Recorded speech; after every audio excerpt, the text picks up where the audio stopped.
This was the woman who solved the puzzle under the sea. Marie Tharp was a geologist and cartographer in the 1950s who created the very first map of the ocean floor, which changed how we viewed our planet forever. Look at this pose before we move on. She is the moment. By this time, most of the world's land was already mapped, but the ocean still remained somewhat of a mystery. Very little was known about the ocean floor before Tharp.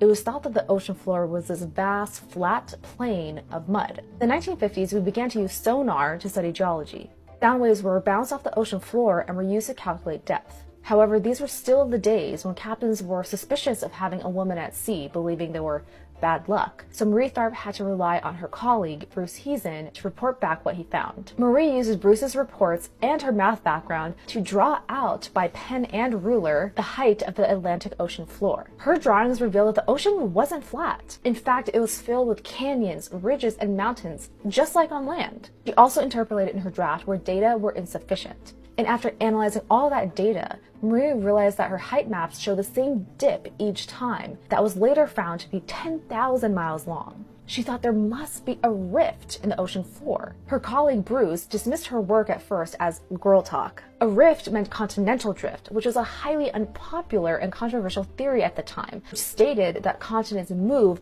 by spreading across the ocean bed. So he erased her work and told her to start again. She redid the height maps, and the data still showed evidence of a rift on the ocean floor. Howard Foster was mapping earthquake activity in the same area, so they decided to compare maps. When they overlaid their maps, it matched. Even Bruce was now in agreement. This rift existed, and therefore, so did continental drift. Together, Marie and Bruce published their findings. But the scientific community wasn't convinced. They wanted hard proof. So they turned to the newly invented underwater camera to figure out this answer once and for all. The underwater camera came back with undeniable evidence of the now mid-Atlantic ridge and the Rift Valley. Today, the ridge is considered the Earth's largest physical feature. Marie's maps uncovered a new understanding of the history of our Earth. Her work paved the way for research in plate tectonics. This culminated in Tharp completing a full world's ocean map in 1977 titled The World Ocean Floor. Marie said, "I had a blank canvas to fill with extraordinary possibilities,